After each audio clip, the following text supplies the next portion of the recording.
हमारे प्यार का असली स्वरूप क्या है? अपने प्राणों को भी समर्पित करके जिससे प्यार किया जाता है उसे सुख देना, सुख लेना नहीं।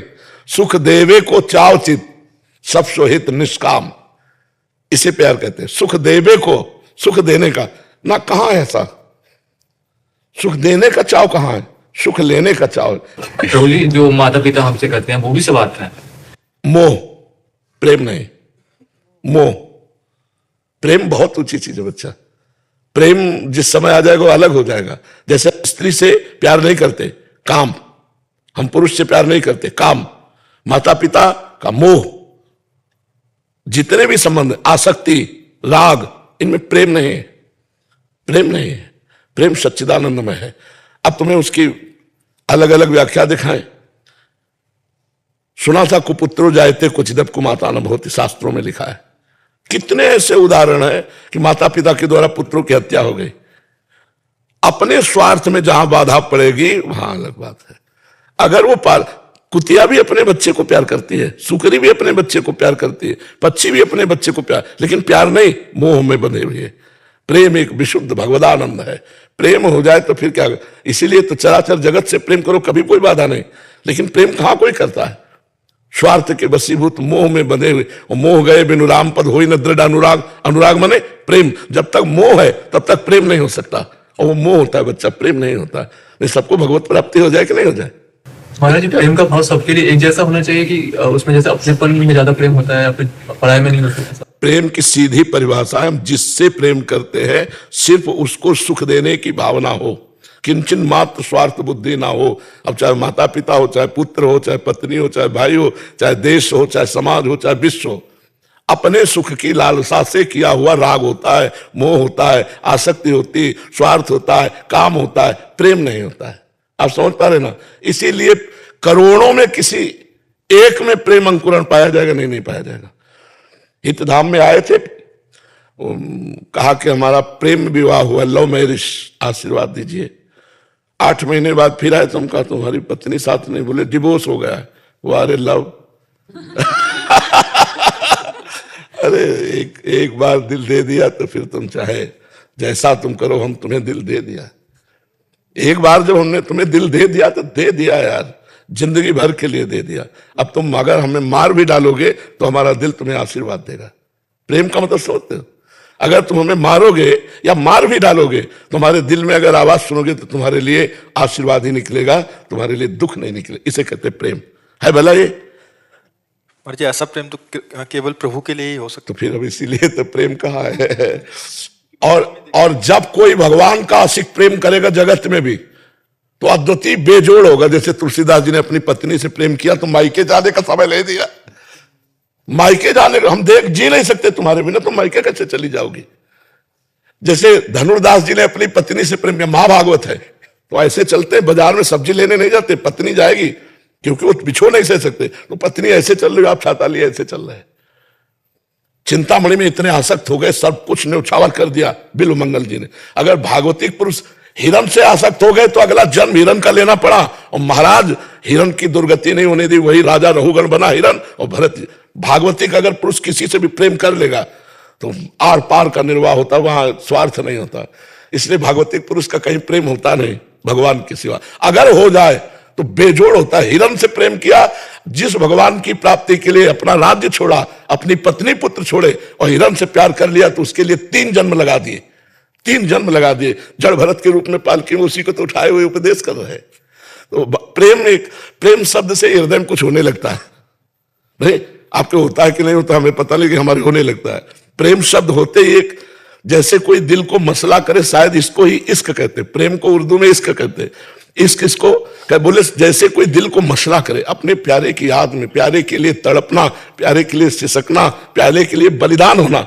ये प्रेम कहां आता है? अपने स्वार्थ की पूर्ति के लिए। देखो हमारे पास ये संसार में प्रेम तो बात करते ही आंसू टपकने लगे, बात करते ही हृदय बहा बहा घूमे, उसे प्रेम कहते हैं। जो दूसरों के लिए बलिदान करने, देखो देश प्रेम, देखो वंदे मातरम, फांसी का फंदा डाल लिया। देश प्रेम देखो, गुरु गोविंद सिंह के दोनों बच्चे दीवार में जिंदा चुने जा रहे हैं, ना उनके आंसू ना बच्चों के आंसू। आप विचार, ये देश प्रेम। कहीं भी प्रेम की बात आती है तो वहां बलिदान होता है, प्रेम बलिदान मांगता है। लेकिन हम प्रेम का नाटक करते हैं, प्रेम नहीं। प्रेम ना हम भगवान से कर पाते ना इंसान से कर पाते। अगर हम डट के किसी इंसान में भी भगवत भाव करके प्यार कर ले तो हमारा मंगल हो जाए। माता में भगवान देख ले, पिता में भगवान देख ले, पत्नी में भगवान देख ले, तो भगवान तो है ही सब में, हमारा काम बन जाए। लेकिन हम स्वार्थी पुरुष भगवान न देख करके अपनी वासनाओं की पूर्ति चाहते हैं और उसे नाम दे देते हैं प्रेम। जी एक प्रश्न था, माता जो अपने पुत्र को प्रेम करती है, मोह करती है, वो प्रेम है या लोभ है उसका? नहीं, लोभ भी नहीं कह सकते।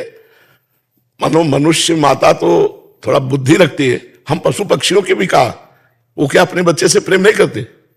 उसका क्या चिंतन होता है क्या कि आगे चल के मुझे पोषित करेगा? ऐसा भी नहीं चिंतन होता पक्षियों का, पशुओं का। वो मोह होता ही है, वो अपने बच्चे के लिए अपने प्राण दे सकती है, उसका कोई स्वार्थ नहीं दिखाई दे रहा, लेकिन उसे मोह कहते हैं। महाराज जी, लेकिन अगर उसी मोह की वजह से बच्चा अगर अनुशासनहीन होता है या कुछ गलत दिशाओं में जाता है, वो एक अलग चैप्टर हो गया, वो एक अलग चैप्टर हो गया। पिता अगर बोलता है कि भाई आप अनुशासन में आइए और इसकी वजह से अगर नहीं, आप नहीं समझ, अब पटरी दूसरी हो गई।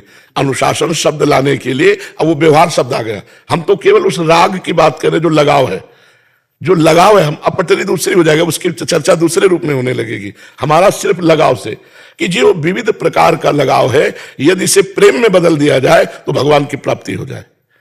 पत्नी अपने पति को भगवान समझे, पति अपनी पत्नी में भगवान को देखे, माता पिता पुत्र में भगवान को देखे, पुत्र माता पिता में भगवान। अभी देखो कितना आनंदमय गृहस्थी हो जाए। लेकिन स्वार्थ, महाराज जी देखना और वर्तना अलग अलग हो जाए। हाँ, बर्तन केवल देखने की बात कह रहे हैं। वर्तन पूरा वैसा ही होगा। तन पत्नी को पत्नी माना जाएगा, माँ को माँ माना जाएगा, बहन को बहन माना जाएगा, बेटी को बेटी माना जाएगा। चारों स्त्री स्वरूप है, बर्ताव चारों के अलग होंगे, लेकिन चारों में भगवान को देखना। हमने कहा है पंडिता समदर्शिना न कि वर्तिना। जो पत्नी के साथ व्यवहार करते हो बहन के साथ थोड़ी करेंगे, जो बहन के साथ व्यवहार करते हो पत्नी के साथ थोड़ी करेंगे। चारों स्त्री शरीर है, माँ, बेटी, बहन और पत्नी, चारों स्त्री शरीर, लेकिन चारों से बर्ताव अलग अलग होगा, पर दर्शन एक होगा। चारों में श्री भगवान विराजमान है। जी, रचना जी दिल्ली से। राधे राधे महाराज जी। राधे राधे महाराज जी। महाराज जी, जीवन मुक्त समझ आता है, भगवत प्राप्त भी समझ आता है, किंतु भगवत बोध संपन्न एवं भगवत प्राप्त महापुरुष में क्या अंतर है? भगवत बोध संपन्न एवं भगवत जो प्राप्त। तत्वबोध संपन्न महापुरुष है, वो सर्वत्र तत्व का दर्शन करेगा। लेकिन जो भगवत साक्षात्कार किए हुए जैसे राम रूप का, तो जड़ चेतन जग जीव जत सकल राम में जाने, उसको सब में राम दिखाई देंगे।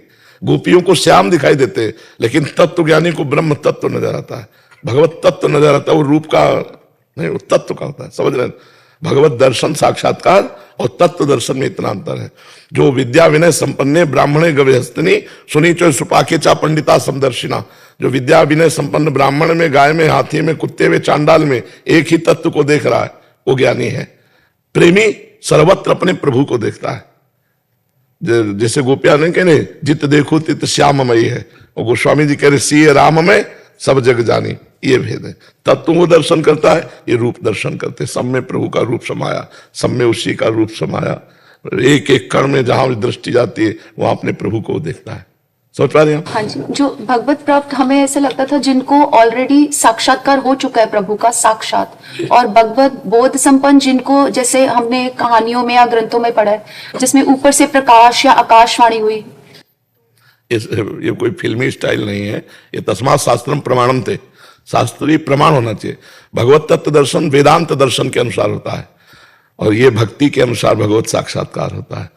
सब अपने हृदय में भी प्रभु का दर्शन, सब में भगवान का दर्शन होता है। समझ पा रहे आप? ये साकार भगवान के दर्शन की बात है, भगवत साक्षात्कार। और तत्वबोध वो निराकार तत्व की बात है।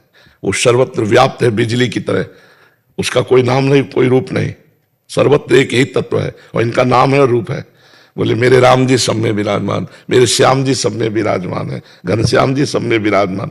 समझ रहे ना आप? तत्व वही है, बात एक ही है, लेकिन एक निराकार तत्व का दर्शन सर्वत्र करता है और एक साकार प्रभु का दर्शन करता है। तो उसे कहा गया भगवत साक्षात्कार, उसे कहा गया तत्वबोध। तत्वबोध मोक्ष पदवी, भगवत साक्षात्कार प्रेम पदवी। अपने प्रीतम के रूप में रूप छके घूमत रहे, तन को तनिक न भान, नारायण दृग जल बहे यह प्रेम पहचान। प्रभु की रूप माधुरी चिंतन में, और वो तत्व चिंतन में सर्वत्र एक ही तत्व है। शांत हो गया। महाराज जी, एक ही महापुरुष को दोनों अनुभव हो सकते हैं? नहीं, एक समय में नहीं हो सकते। अब वो जैसे तत्वबोध हो गया, अब अगर वो चाहे तो वो प्रेम मार्ग में जा सकता है, चाहे, पर चाह मिटी तभी तो तत्वबोध हुआ, तो चाह होती नहीं।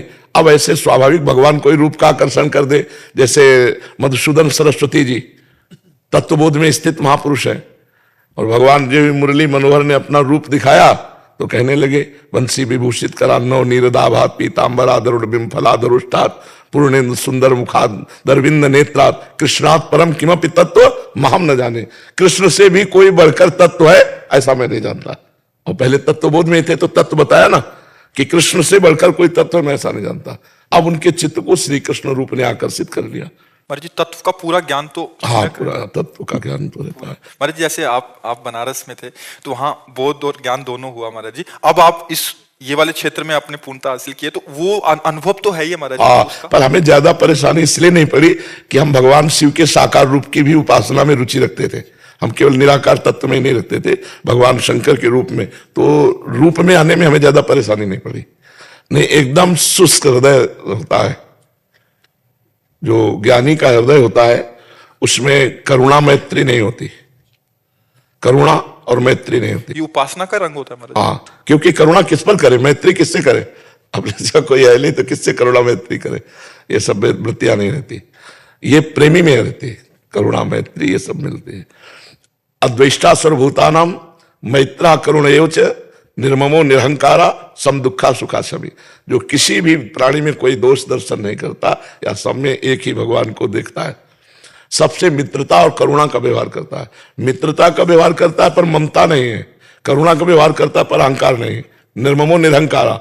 और जो सुख दुख में समान भाव वाला है और क्षमावान है, भगवान कह रहे मुझे बहुत प्रिय है ऐसा महापुरुष।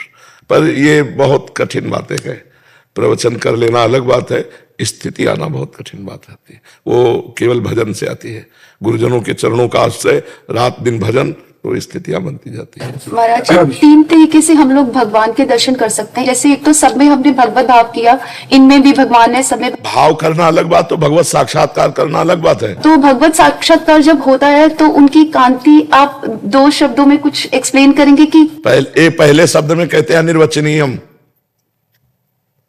2 शब्द तो हो ही नहीं सकते। पहला ही शब्द है अनिर्वचनीयम, अनुभव गम्य भजय जय संता। क्या आता है? अनुभव। वो सिर्फ अनुभव का स्वरूप है। जो भी वर्णन किया जाता है वो बाहरी बात होती है। जैसे हमने कहा हमारे प्रभु की नवीन जलधर कांति, तो क्या नवीन मेघ की कांति जो प्राकृतिक बादल है वो चिदानंदमय कांति से जोड़ा जा सकता है क्या?